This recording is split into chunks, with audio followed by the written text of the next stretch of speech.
Run, party, repeat. Welcome to the East Coast Adventures Dirt and Vert Podcast, where we talk all things running, racing, and training to help you get ready for your next big adventure. Learn from our successes and our failures, and have fun at the same time. Join us right here every week with inspiring guests who share their captivating tales from the trails.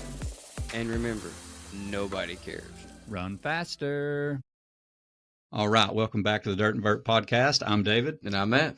And we have Darrah Wiseman's parents with us today, and we're going to share her story. And for a lot of people that don't know Darrah, you're going to get to learn a lot about who she was and what an amazing athlete she was, especially in the state of Tennessee. She was pretty well known for some of her great accomplishments. Mm-hmm. But we're going to let her parents, Chris and Melissa, share this story. So if you don't care, please, Chris or Melissa, whoever wants to start, if you want to share kind of how Darrah got into running, we would love to hear this story. So, at a young age, we put Darrah in basketball. She was like second grade, and, we played all through elementary, middle school, and everything like that. So I got to thinking, hey, she's not too bad. So I took her over to Anytime Fitness. I think Lucas Watson was her trainer over there. And I said, Lucas, I want to make her a little faster. I said, I want her knees bulletproof, where she don't have knee injury, because a lot of girls have knee injuries. So we worked out with him some, and then come sixth grade year, we moved schools and got down, and this school actually offered track. So we finished basketball season. He said, do you want to run track? She's like, yeah. I said, I think it'd be a way to stay in shape for basketball.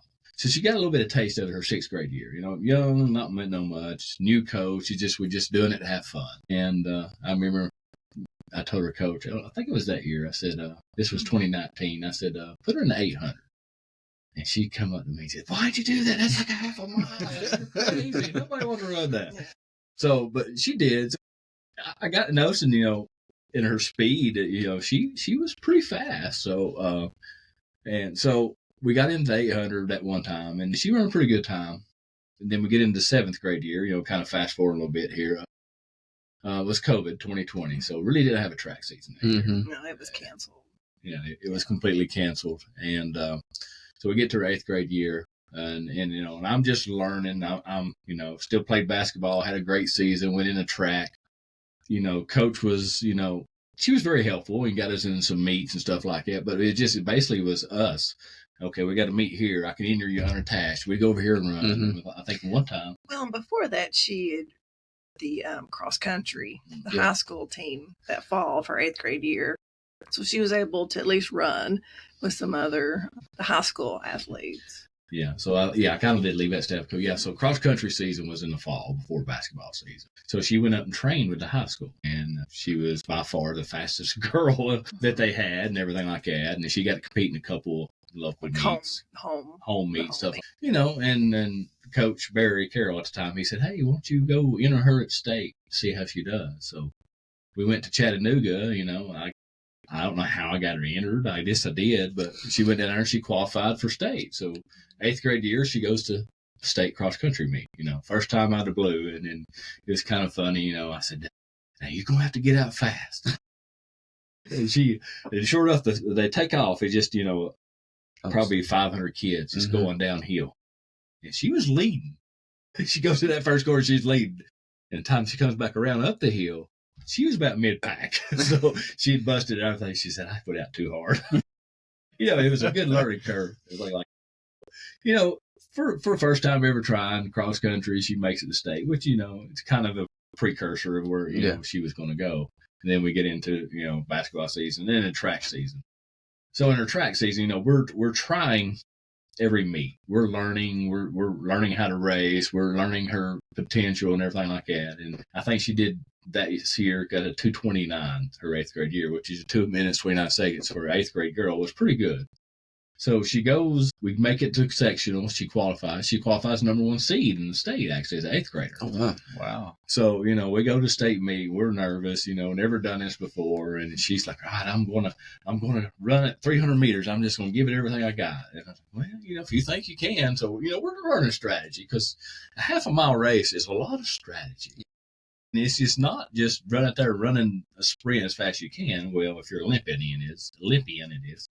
Get to the eighth grade state championship. She goes out first. Some girls, they'll go out fast and they'll go out hard and they're just, they don't know. So she does first lap. She's in about fourth, fifth, what do you think? First lap. And then this girl, she just takes way off and she's leading everybody.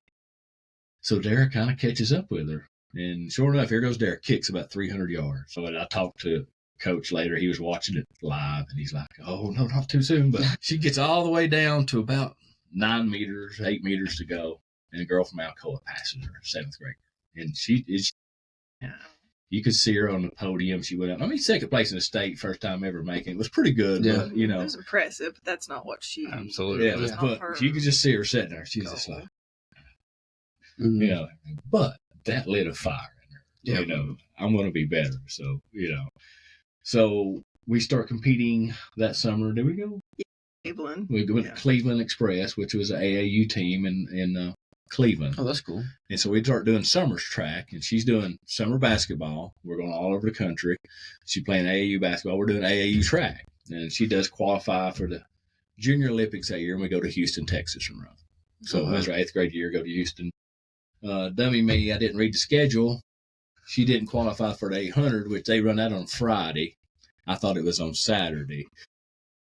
So she didn't qualify for the 800 at the Nationals, her favorite race. That she did qualify for the 15. The 15, and she goes down there and she runs pretty decent. She's kind of getting her feel and everything.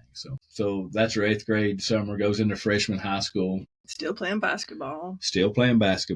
Gets but first, high school, his first season's cross country. So she gets close to the school records that year. She's scaring them to death. She may have broke the school record freshman year. I can't remember. But she goes down and she wins a race, I think, down at Woodland Park that year. She come off that corner, maybe it was her sophomore year. I can't remember that. She comes off corner and just leads, and Barry's like, oh, that's too soon. But, she wins the race in there, which is pretty good for a freshman. Yeah. She qualifies for state again and goes down.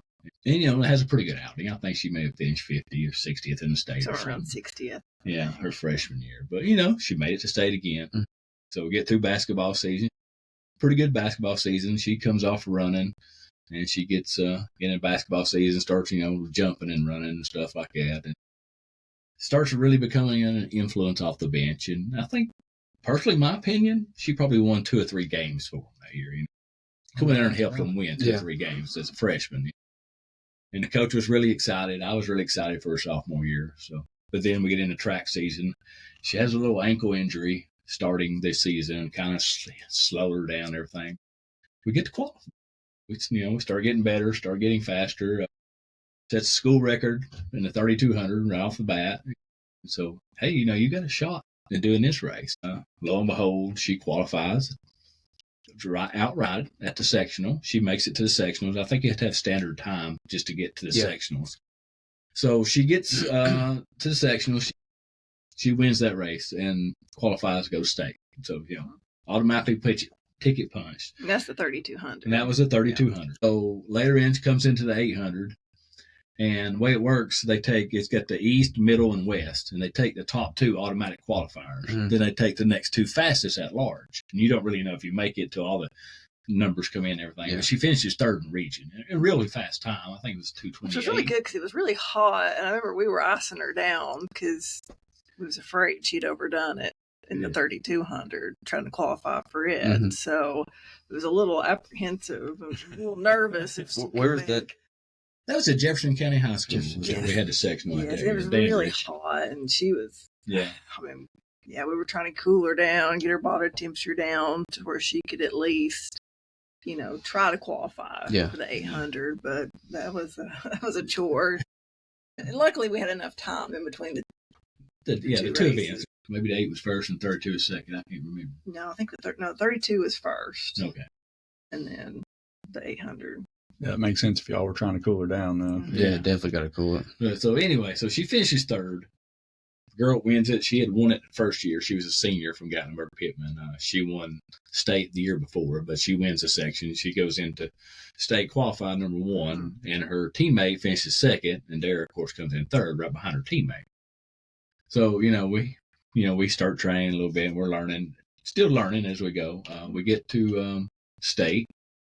That year, they rotate the 3,200 1 year single A will do it 8 o'clock in the morning. Next year double A will do it 8 o'clock. Well, it was our year to do it 8 o'clock in the morning. So we're in this is in Murfreesboro, MTSU campus. She goes out 3,200, and it's 8 laps around a track. So she's she just cruises with the pack, and about lap 5, she said, "Okay, I'm gone," and she wins it by half a lap, maybe third of the lap. She runs off and leaves. Yeah, so it's a pretty good win. First, she's in what grade at this point? It's freshman. Still freshman. Still freshman. Okay. So, she won a state championship right off the bat. So, we had a house rented over there, or an Airbnb. So we went back to there, cooled off, spent the day, because it didn't start until 5 p.m. at night, the rest of the races. Oh, okay. We went and done some shopping, just relaxed, got our mind off of it. So we get to the other race, and we'd watched the race a little bit, and a few days up for it. And I said, Darrah, that girl, she goes out real fast. You just got to watch it, study it. And I said, see how she goes fast? But the second lap's always a little slower. So if you can stay in touch and just give it all you got, you got a chance. So, so we'll hope that girl, she takes off, probably a 10-second lead. The first lap, and it's like, okay, she's probably cruising right. Even the announcer said, she's going comfortably out front and everything like that. And they come down the back stretch, and Darrah starts picking it up, and a girl from Memphis East, I think, passed her in second place. And that girl, Darrah, kind of drafts off of her. And they kind of suck up to her coming into 200 meters. And here she goes on the outside, passes them both. Well, she passed the girl. She passed this girl in second. Second girl. And it's just a drag race down the front stretch. Darrah's running right here, and that girl's running right here, and she catches her and passes her and runs a really good time. She passes her right there. Just right before the about the last 9 meters. She got beaten fast. So, and we're just, wow, 2 in 1 year, and we was really shocked. We wasn't expecting to win 800. We were just expecting to have a good showing. She said, I just give it everything I had, and it was worth it. So I think, so win 2 state championships. Her freshman year. Freshman year. So then we're back into AAU basketball. And I think, did we go KYA that year? Yes. So we went to Knoxville Youth Athletics and started running AAU that summer. We played about 1 tournament basketball. She said, I want to concentrate on track. And I think she might even quit. They had some team camps. She went to those that summer.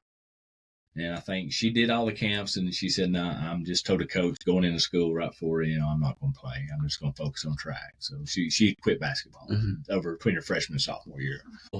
So we go into, and I may have left this out, we go into her freshman year. I did leave this out. We started dabbling on indoor track, which is in the same time as the basketball season.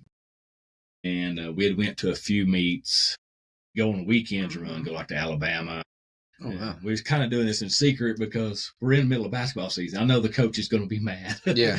And it started to be a little too much. She only did a couple. We done one at ETSU, one at Birmingham, and she said, Dad, I need to focus on basketball if I'm going to do it. And that's when she started really kicking in and contributing. She was spreading herself too thin. So, yeah. We're back to her, in between her freshman and sophomore year, she quits AAU basketball. She does summer camp. She quits basketball going into her senior year. So we go into her outdoor cross-country season. And she had an awesome summer with KYA in between her freshman and sophomore year. I think we went to Greensboro that summer. Yeah, she qualified for the Nationals. Yeah, so she qualified for 800 and the 15. She went to, I don't forget times where she finished. She also ran the Adidas.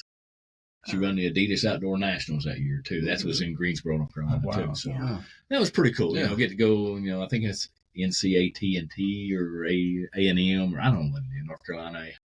We was dabbling more with the national circuit then. Yep. So she gets into her senior cross-country season. Had a really good thing. And sophomore cross-country. Yeah. Sorry. Jumping ahead a little bit. Melissa's keeping you straight. Yeah, right? That's fine. Melissa, real she quick. was right there with me. So she goes in, and she's in prime shape. She in her sophomore season was by far her best season. She goes in cross country. She finishes 19th in the state. She did qualify for state again. Had some good races. Finished 19th in the state.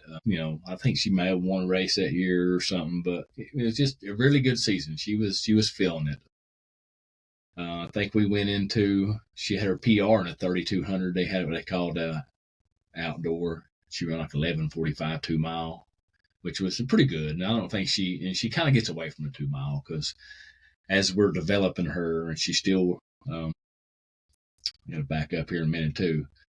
So after 8th grade year, we had a friend, Kent Matthews. He was a big baseball player.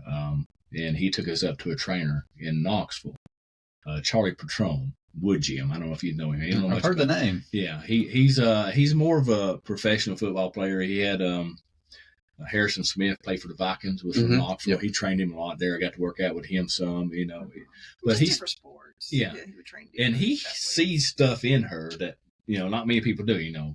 Need to strengthen your hips. That way you got more leg lift and stuff like that. And he starts working on plyometrics more than anything. Not a lot of weight training, but plyometrics, jumping and bounding and stuff like that. So we're going to see him twice a day and twice a week. Twice a week. I'm sorry.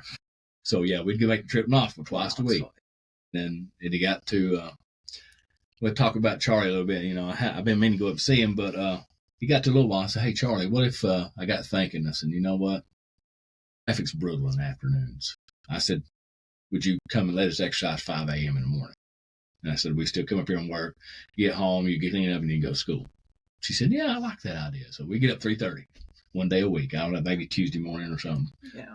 And just burn up the interstate. It was empty. Get up there, and he's right off a level road there, and work out and come home, and she'd shower and go to school. Doesn't got to work out in that morning and everything. So and then to go to track practice or cross country at the time. So yeah, that went on, and it was really detrimental. He helped develop more speed in her. I didn't think she needed much help, but the more help she got, the better she was. Yep. So sophomore year, made it cross country state. Finished 19th, really good. Goes in the indoor season, and she struggled the first race, but then she found her groove. She's working out with KYA up there. We're going to Knoxville 3 times a week, working out West High School. Actually, sometimes still doing her training twice a week. We would go to trainer first, and then she'd go to practice. So she'd do her plyometrics for an hour, and then she'd go over and do practice. Anyway, she goes to, I think we raced at Clemson that year, university. Had a decent outing. Goes to Louisville a couple of times, Kentucky, and one of them being the Eastern Indoor. Eastern Indoor, Southeastern. Southeastern. So she ends up winning that race, and it had a really good time. 2:18, I think, is what she ran at that time, and it was pretty good. Still a couple seconds off for qualifying from either the Nike Indoor Nationals or New Balance. So she won that race. She goes into the state high school indoor state championship. So she's seeded, I think, second that year, and she really, really wanted to beat that girl. There was a senior. She's 2 years older. She's already qualified or committed to go to Mississippi State, so SEC caliber. There was another girl. There was a junior who later committed to go to UT, finished behind her and everything like that. So we run this race, and she ran a perfect race. 2:16, I think, was what she got. She come in second, but to come in second to SEC caliber girl was pretty amazing. So, we go into, so that was indoor season. And then that was end of February. So then we go into outdoor season. And she goes to Boston. Yeah, also, yeah.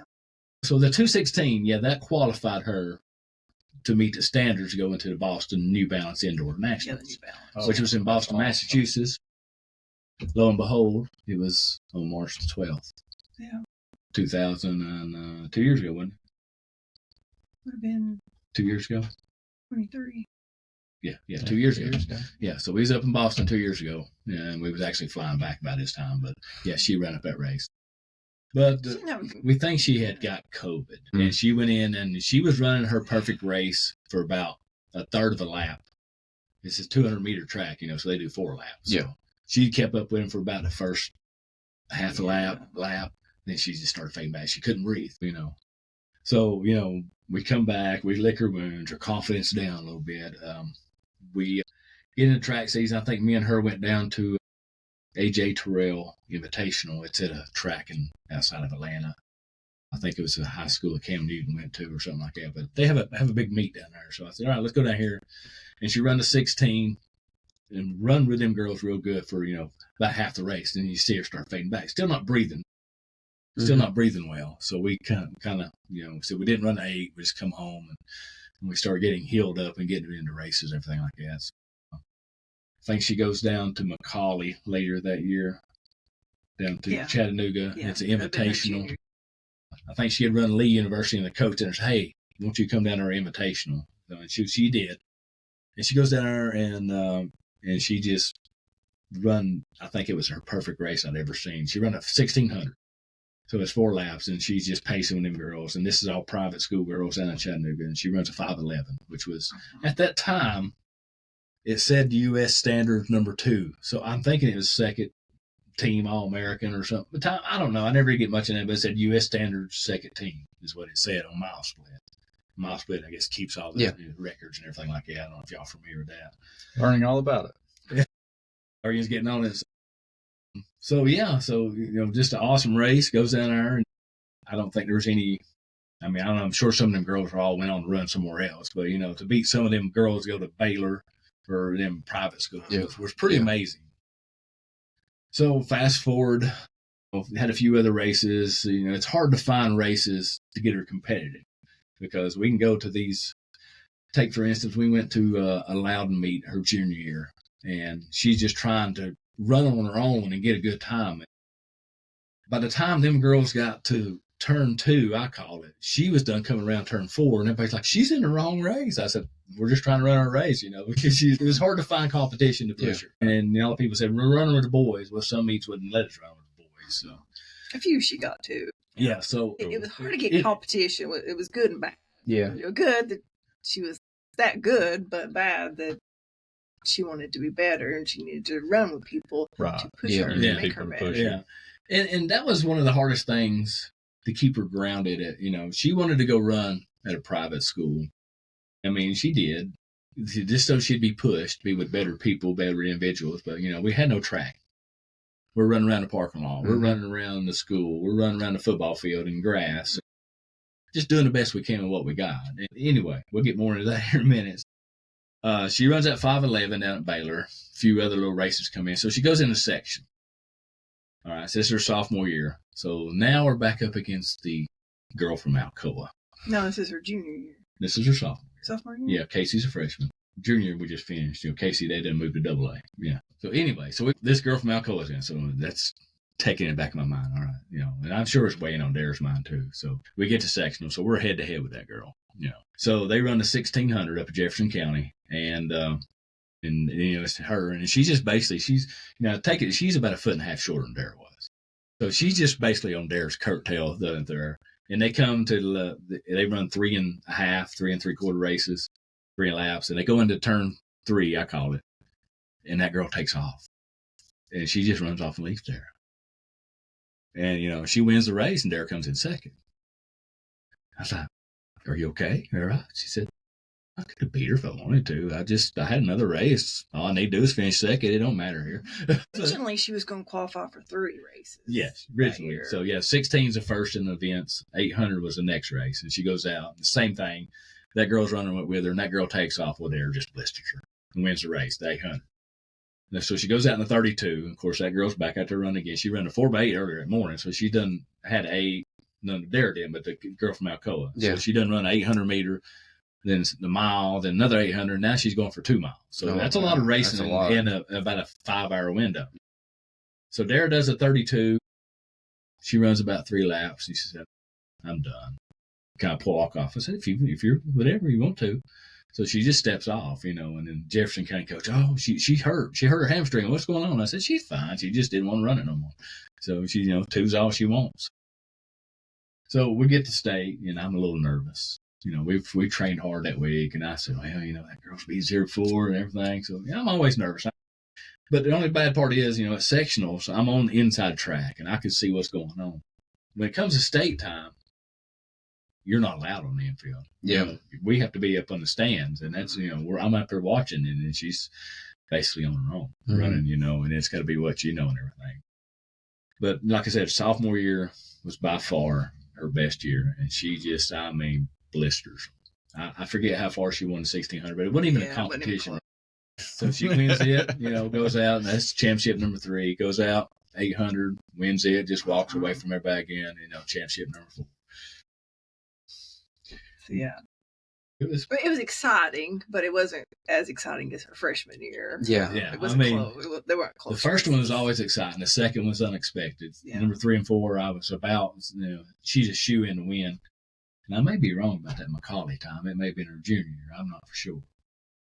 It was her junior year. But anyway, so yeah. So there was not really much competition in this one. She just kind of left them. Yeah, I mean, that work's been paid off. We thought it would be. So we was very nervous. It ended up.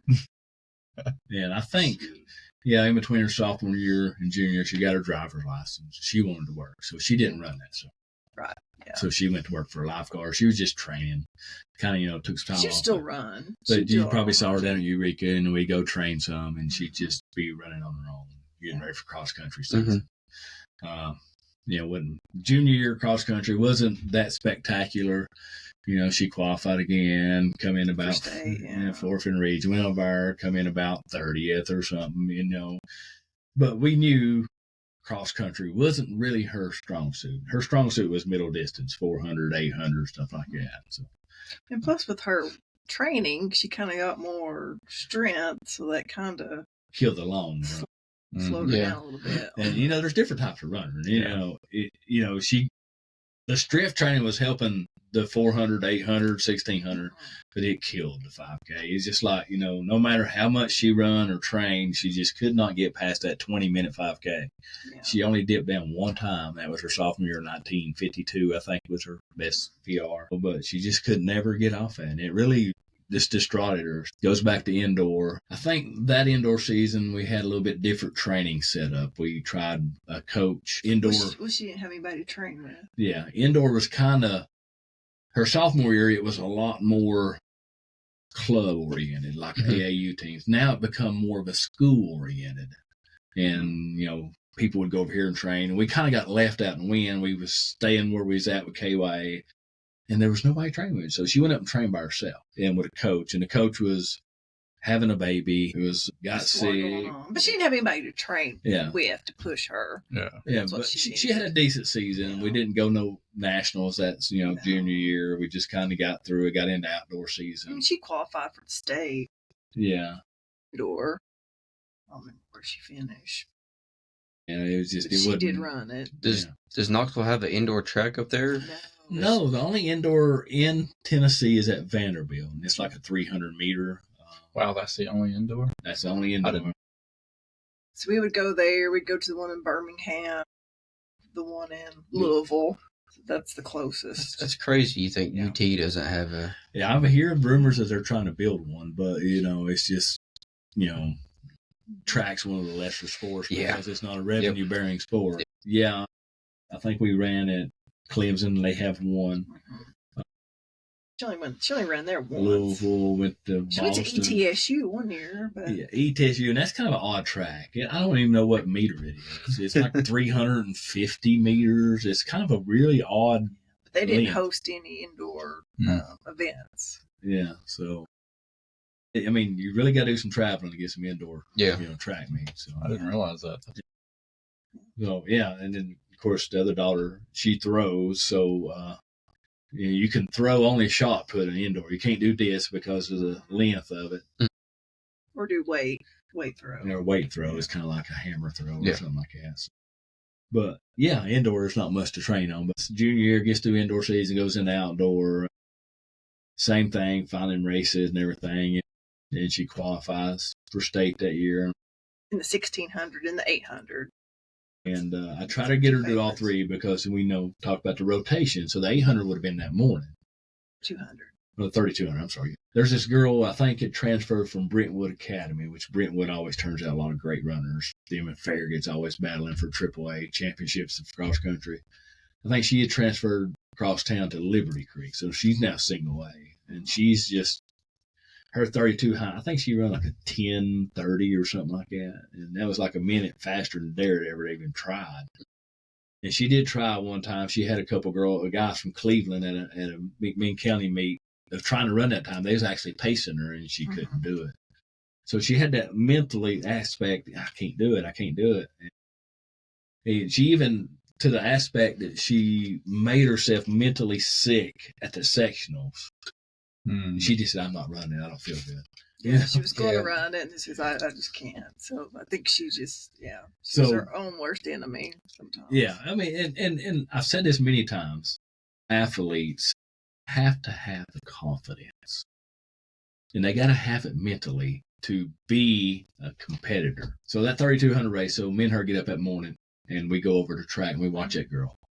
And sure enough, I said, now, you just got to qualify. You don't know how that girl's going to run. And sure enough, that girl run with the pack 4 laps.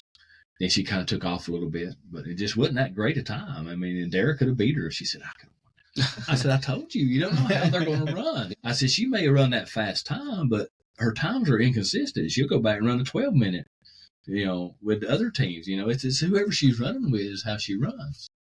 So that girl qualified again for all 4 events, 4x8, 32, whatever. So Darrah qualifies for 16 and 8. So go out to 16, I said, all right, just run your race, stay with the girl. And the race kind of was just, they run it in her favor. This first lap was real slow. Second lap a little faster, and third lap, then Darrah finally, she just takes off. Just takes off and leaves them, wins it pretty easily. Goes into the 800, third year, junior year. That was championship number 5. But the 800, there was this girl unknown, comes in, she qualifies. And I think she has some ability and talent. And Darrah had to work past her down the straightaway a little bit, it looked like, But, Darrah passed her pretty easy. But that girl, it was funny about that race. I asked Darrah, I said, well, she looked pretty stout. And she said, yeah. I said, we was coming around the last turn there. And I don't know what it is, Dad, but I can feel it. I felt her energy die. I said, I knew I had her when I felt her just kind of give up, and I just run off and left her. And I was like, you could feel that out there running? And I was like, she said, yeah. I could just feel, what somebody's temperature or what, how their pace is or how their energy level is. And I just feel that. She won that one. And that's number 6. That's championship number 6 for junior year. Yeah. Then wants 2 every year, Like I said before we went on the air, she's one of only 2 girls that win 3 championships in the state of Tennessee, and there's only 1 girl that won 4. We're pretty sure she was on pace to win number 4, hopefully. We'll never know, but I'm going to always say she was on pace to win number 4. But anything could happen. In an individual event. Yeah, in an individual event. So she won 6 total. It's in 3 years, so which is pretty unheard of. I think. I've not heard of any of that. You hear somebody winning a couple. Nobody in Monroe County has won that many. And then I think she was the first female to ever win a state championship, period. I think the girl from Sweetwater might have won shot put. I've heard. I don't know. But I don't know. I've heard that. I've not seen any records of it or whatever. But So she goes in there working that summer. She's 17. She's working again. She's trying to, figure out her life. Still running. She's still doing her training. Then we'll start visiting schools. I think we went to Memphis over about this time last year. We went to Memphis, visited that campus. And it was okay. We really start visiting. She goes to Tech and Lee in the fall. It was kind of between them two. She said, I want to stay in state. I don't want to, chase no more. And she goes to Tech. So her boyfriend was already going there. And, that's perfect. It's fine. He's a good kid. There's just going to, get the next chapter. So, we get through summer. I'll get in a cross-country season. This is 24. Her senior year. Had some good races. I think we went and qualified for section or the meet. She qualified for state again on the 28th, wasn't it? It was a Wednesday. I just had it pulled up on the date there. So it was in October. It was in October, Yeah, it's in my calendar. Yeah, October 29th. Yeah, she qualified. That was a Tuesday. So I said, all right, Darrah. But Coach Carroll had left us at that time. He was there 3 years, and he didn't stick around as senior. He went to be with his son, which anytime you can coach your kid is awesome. So so we had Coach Witt.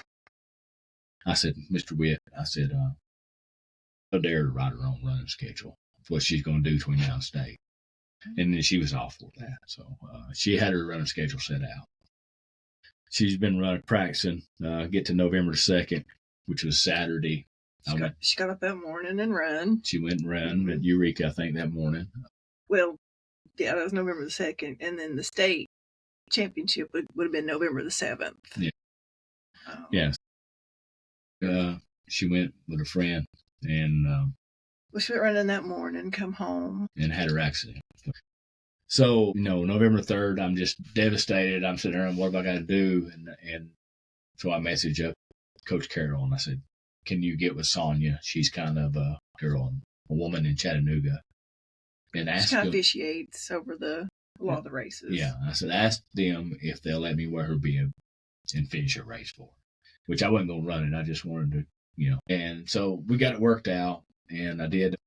We did get her ashes back in time, and I carried her ashes across the finish line with her bib and everything like that. So I got to finish her last race. So we all did. Yeah, and several people come out. It was. Where was that at? That was in Hendersonville. So that was her fourth time in high school. She had qualified for state in cross country. So it was at the state meet. It was the state meet.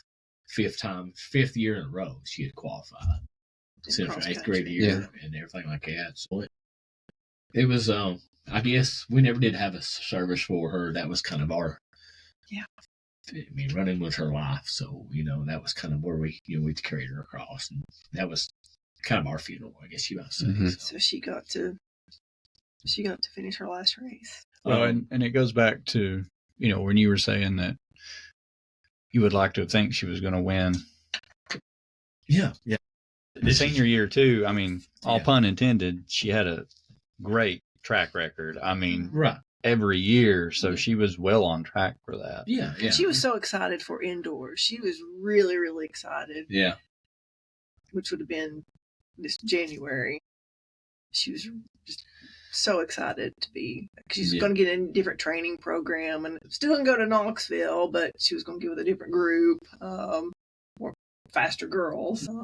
She was really excited. I think it's extremely awesome that they let you all do that. And as a group and at the state meet, obviously at this point, Darrah is well known. Right. And you all are too, because you've been there with her every year. So I think that's huge. And I think that just shows the camaraderie of that entire running community. Yeah. It's a whole different world, as you guys know. Yes, it's an individual sport, but everybody's, very encouraging.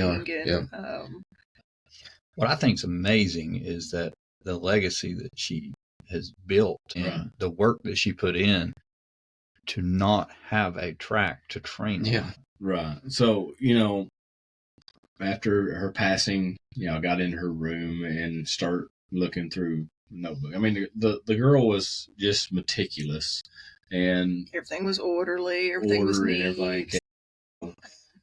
I find one notebook and it's just like the mindset of what, she would do, her training regimen, her running schedule, and it's different notebooks and I need to follow up with it. I had a guy look at it and he said, we might publish a book out of this. I don't know what's ever happened with that. He's still got her notebooks. I need to go talk to him. But so, it's just. So that's kind of in works. Memoir. It's just, where she was at, the will, the want, when that final, and even if I could find it again, so we'll pause here a minute, and I'm sure it'll be. Yeah, no worries. It might take me a minute to find this, but if I could find it again. Yeah, I know she ran at Eureka a lot. We would see her out there on that was her main place to train, get her mileage in. Right before I guess she committed to Tennessee Tech, I was down there running. I went down there, did a run on a Friday, and I did my bike and I came back and I was running out. And there she was. She's just coming towards me. And I'm like, oh, hey, I got to go down here. I'll turn around. I'll come back. So I caught up to her. And then I said, so you're going, visiting these schools? And she goes, I'm committing to Tech. I'm like, oh, cool. So we talked till we finished. We talked for a minute. I'm like, are you not at school? She goes, oh, I co-op. I'm like, okay, cool. Yeah, she was and that launch. She told me within, next week or something she committed to publicly at Tennessee Tech. Yeah. Yeah, she was going to have her official signing probably a week. It'd been probably a week after. It was already on the schedule. Yeah. So, I talked about her mindset. So I found this one notebook. It was kind of her pre-race ritual, I'm just going to read her writing. Yeah, let's hear it. 1,000,000 thoughts rush through, other runners all around. Sometimes her writing was a little hard to decipher. Everybody is anxious and exciting. My heart is pounding. My hands sweaty. My knees feel like jelly. Huge race ahead. Just focus. One more stride out. All around me are familiar faces. my dad eager for me, my coach ready to help. Everyone watching, runners to your mark, my mind is clear. Time to zone in, time to focus on the war, and I'm ready for battle. Pop, the gun goes off. And you could see her do this. She got this mindset of, I'd see her do it one more stride out. She did, and you kind of see her, and you just see the happiness turn to a competitor. And, and a lot of people that trained her and everything said, yeah, she was happy, I always have, but when that gun went off, she was all business. And that's kind of the mindset of what she had. I don't know she had this whole one book. It's about the mental tough series. I'm going to cut out sweets for a week. I'm going to focus just on me, forget about boys, and everything like that, and she built her mind into this, I'm tougher than you and I'm going to outrun you. And that's what really separated her apart. And I don't know how many girls I've watched run over the years, and I'll probably start helping them now, but I wouldn't help Darrah's competition. There's this one girl from Memphis East. She's finished second or third to Darrah a couple times. And she's the same age. She'll be a senior this year, but she has so much. But she would mentally beat up. She'd be mentally beat. Yeah. Darrah's junior year, I'm in the infield, and they line them all up in the thing. And I said, how you doing, bro? She said, I'm doing good. She ran a 2:18. What am I supposed to do with that? Talking about Darrah. So I told Darrah, I said, she's mentally beat, man. So you got this. And you just see her, and that girl comes in dead last that year, I think. She's just, she done one out. She said, I'm tired. I ain't going to win. So she just goes out and comes in. I think she comes in dead last. And I was like, oh, gosh, Brooke. But, I just want to get up to her and say, hey, you need the confidence. And I don't know if I instilled that in Darrah or if that was her, but, we always talked about, hey, you may not be the fastest, strongest, jump the highest, whatever, but you need to be the smartest. Love my hoe, she come all four of them. So.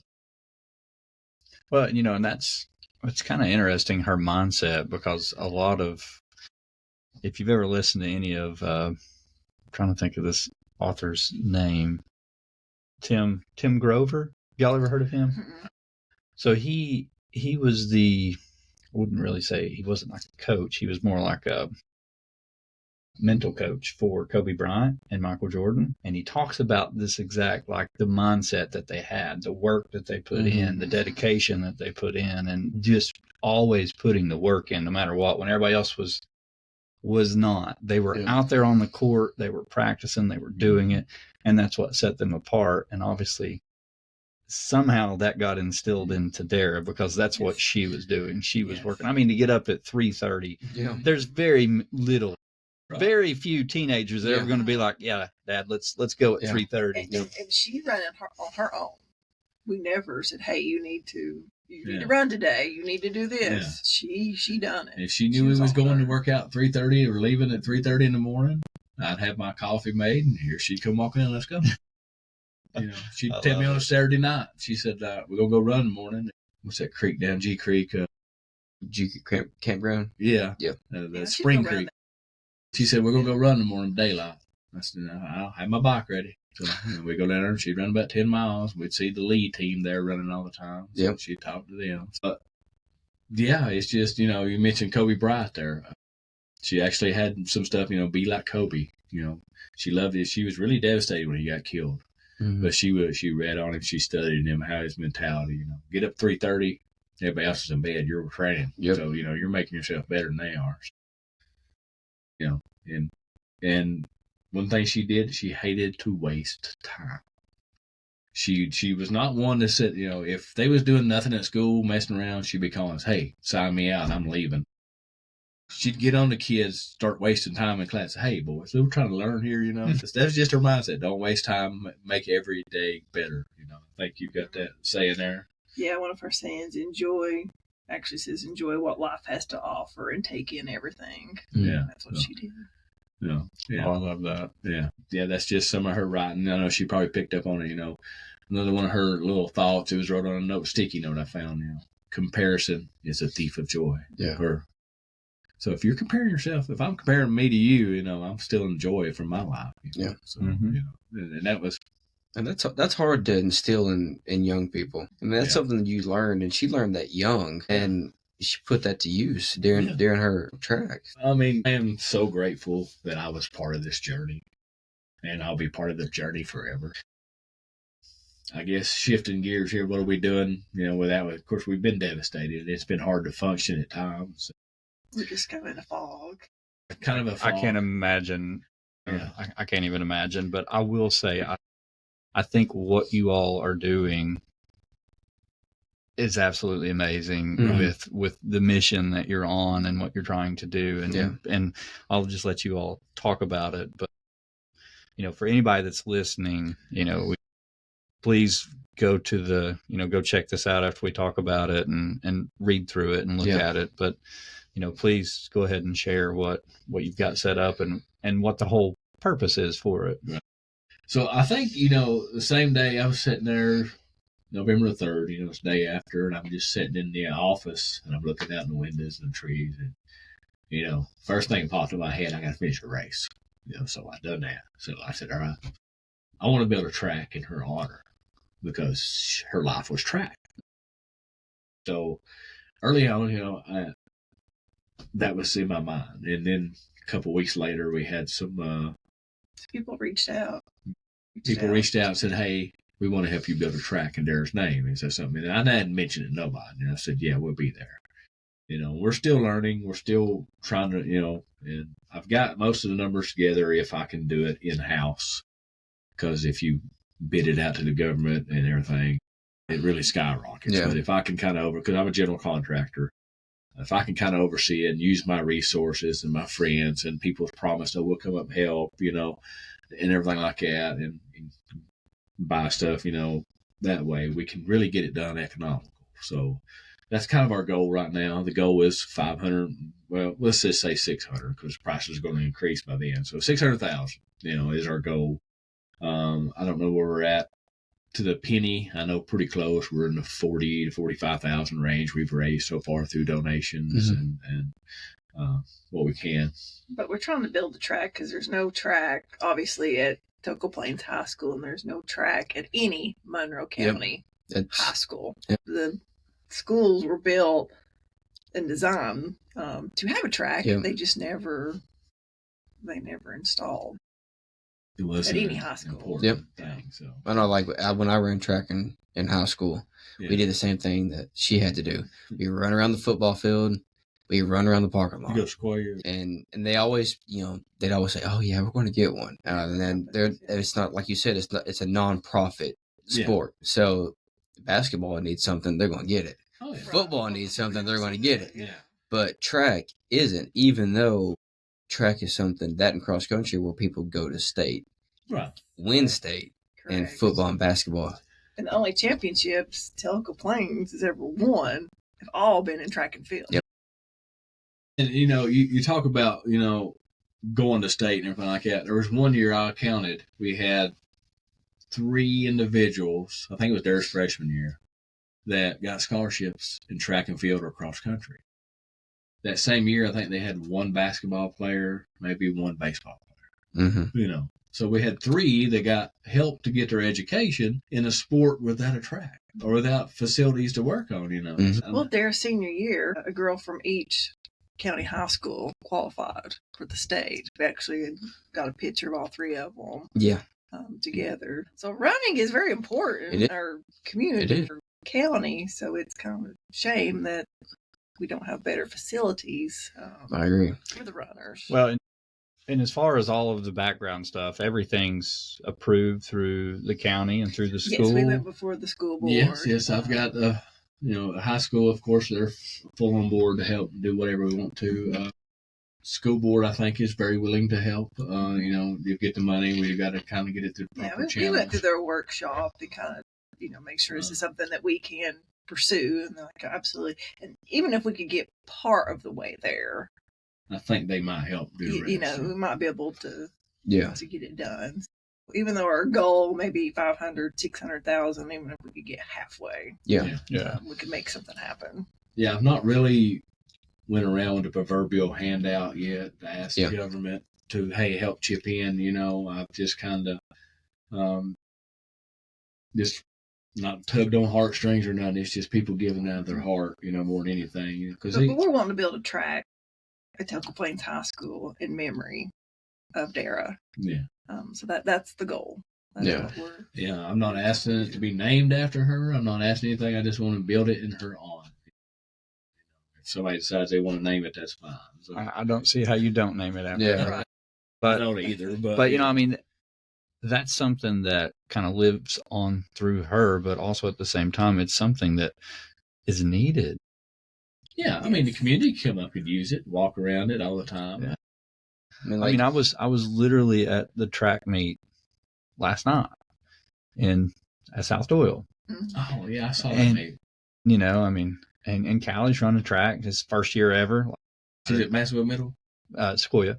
Oh, she's Sequoia? Yeah. And so there's a learning curve, but at the same time, they have 52 students that are doing track and field. And I love that. Like, I didn't realize that it was that big just at Sequoia. So, I mean, and this is all Monroe County. So they need somewhere to train. That's probably as many football players they have. Yeah.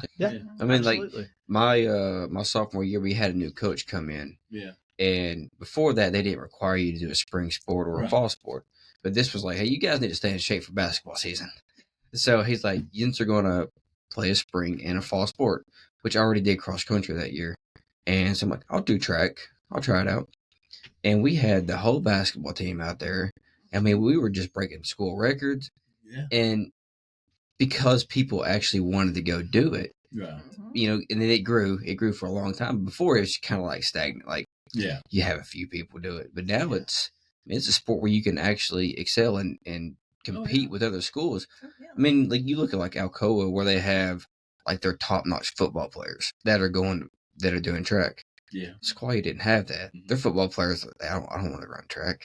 And then they started running it, that their speed picks up and all that. It helps them in multiple sports. But it also helps when you have a track. It does. Right. Yeah, it does. I mean, and so you find out that maybe they like track or maybe they're better at track. I mean, when you actually see people out there running on a track while you're practicing football or whatever, you're like, it makes you think like, maybe I should try that. Yeah. If you don't ever see it, you don't ever even think about it.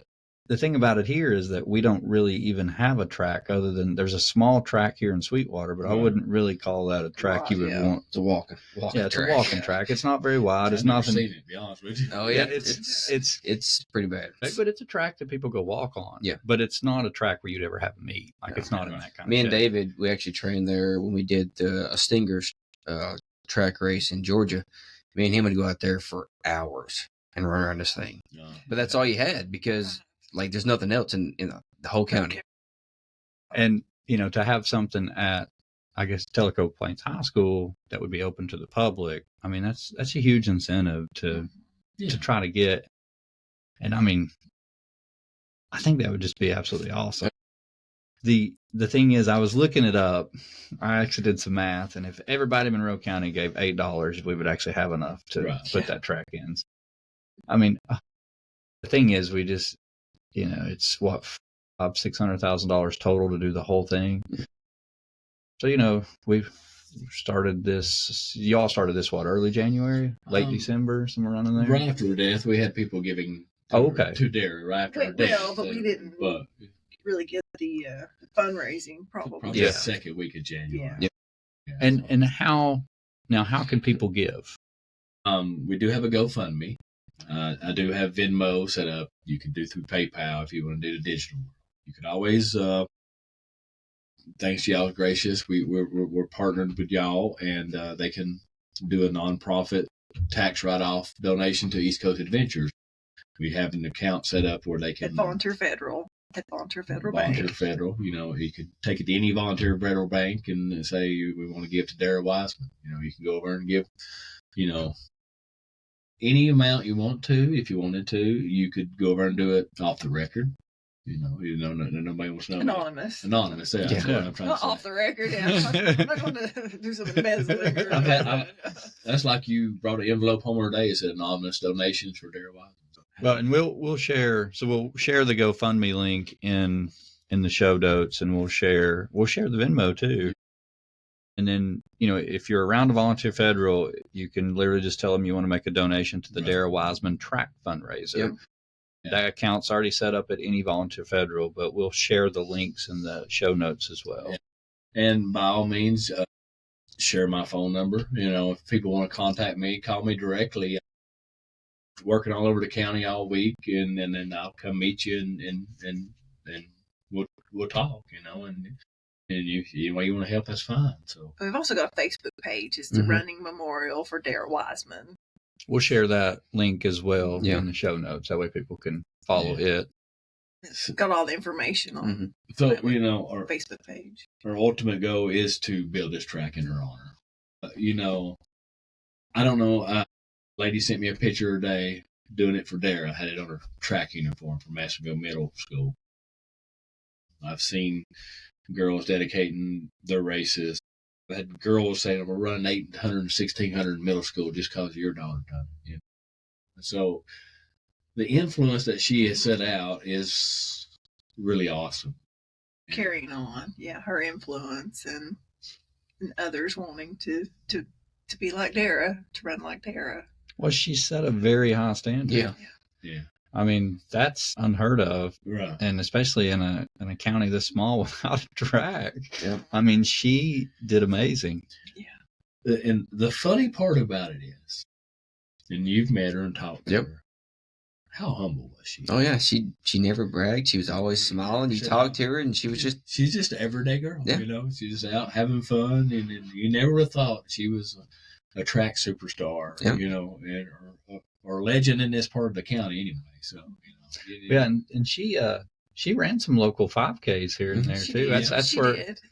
I think she did CASA last year. Yeah, I remember she did 2 years in a row as a female, didn't she? So I remember when she come through, I was like, she killed it. It would depend upon her schedule. Last year worked out because she didn't have any meets. I think I've raced against her a couple times, and she didn't get to run it every year. I'm thinking, hopefully I can beat her, because I'm like, because you never know, because she was fast.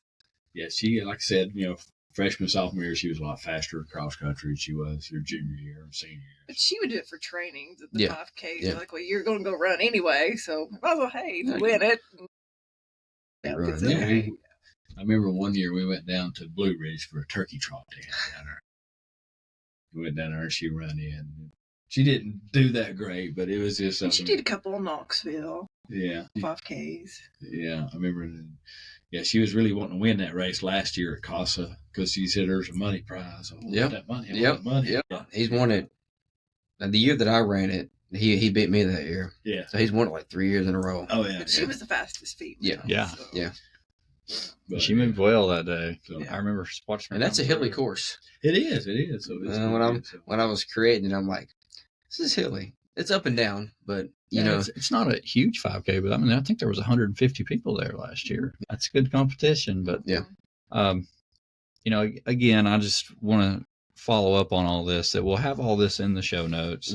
We'll share the Facebook page. Please follow along on that. That way you can see the updates. There's quite a bit of information already on there. Chris and Melissa have done multiple news shows and a couple of radio shows already. Please just share this message and help get the word out. So as you listen to this podcast, if you don't care, just share the podcast. And that's all we ask, is to continue to get this message out, because this family is trying to do something pretty amazing in the memory of their very talented daughter that set a bar very high for a very small county.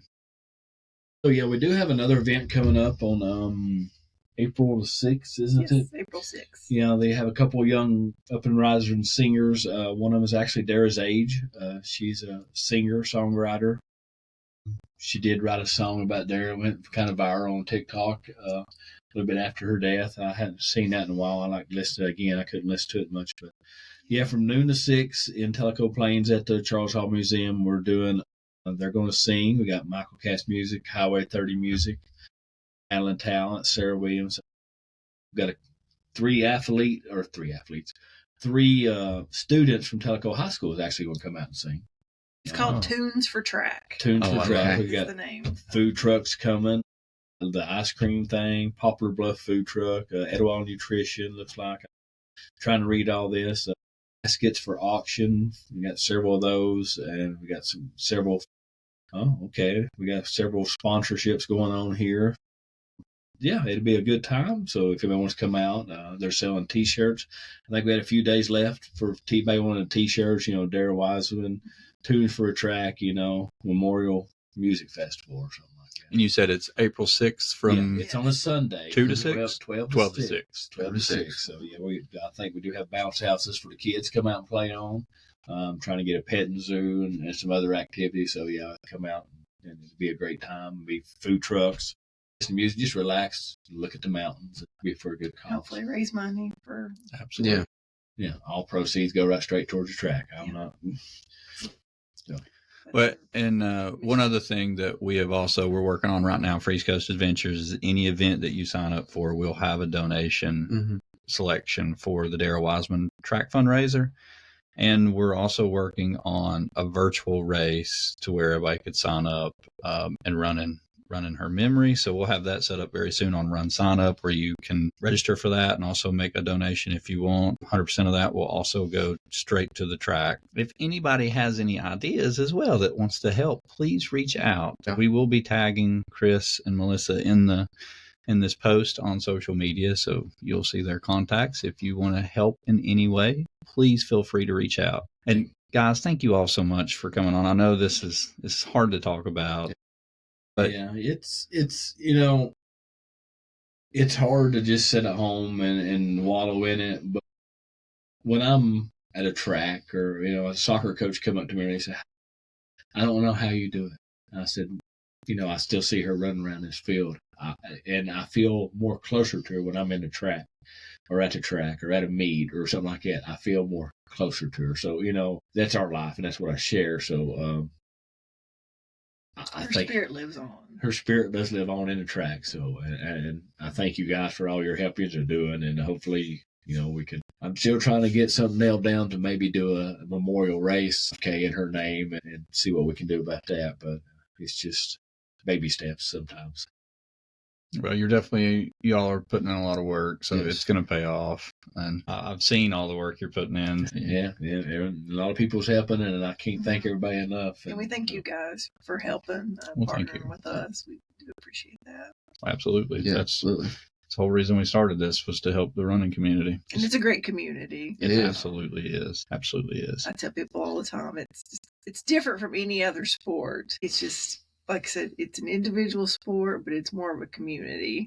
Yeah, it truly is. I mean, you start to know everybody. Yeah. You get outrun by somebody and they tell you good job. Yep. You beat somebody and they come up and say, that was awesome. You did an amazing job. You beat somebody in basketball, they shake your hand, good job. It's a whole different world. You're running the clock in yourself. And it's really cool, too, because when the gun goes off, just like you said with Darrah, it's all business. The focus is there, but after the event, good job, and you can see the camaraderie coming out, and you don't see that in every sport. And I think that's what makes it so special. And you are running for yourself. If you get your own PR, that's you've won. Yep. You may not have been first in the race, but if you do your personal best, absolutely, there's been plenty of track meets where I got done. I'm like, hey, I beat that by a second. Yeah. So you're like, you may not have won, but like you said, it's... Yeah. And I've had, girls from other teams come to me and say, thank you for encouraging me during the race. I needed that, and I'm telling them you're doing great, pick up the pace, do this, every little bit helps. I mean, Darrah would have finished her race and go over and cheer her teammates on. Mm-hmm. Come on, you got this, and that's what you do. But thanks again, you guys. Just can't thank you enough. Well, and thank you. Like I said, I think what you're doing is just amazing. Yeah. And I think Darrah would absolutely love this.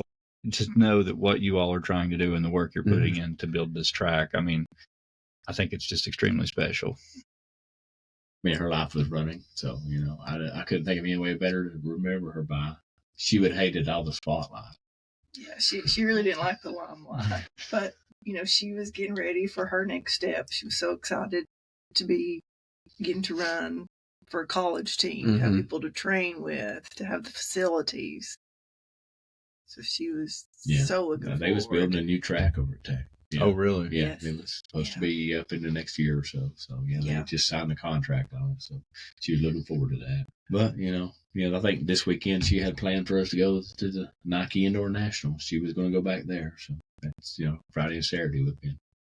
Yeah, that was her goal. She wanted to accomplish that. Yeah, just got to live on, sir. I can't imagine what you all are going through, but again, I can't thank you enough for getting on here and talking about it and sharing her story, because it truly is such a special story. I mean, you don't hear this very often, where a local runner in a small community without a track goes and wins 6 state championships in 3 years. That's just truly impressive. And she didn't get a chance to do the 4th season to do what she truly could do. She told me this year she was going to have more fun than she ever had. She was thinking about trying to pentathlon. It's 5 events: long jump, high jump, shot put, 800 and hurdles. She was going to try that. I said I tried. She was a pretty good long jumper, but she never would do it in a meet. But she was an athlete. Yeah.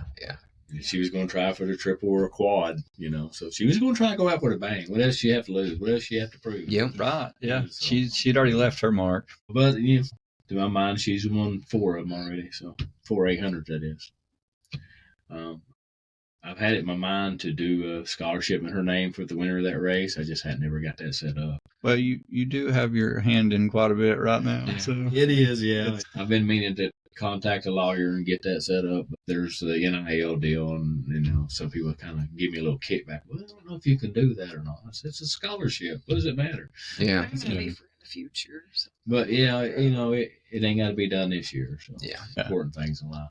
Yeah, I think the track fundraisers is a big one right now. But I do think that's something that'd be really cool in the future.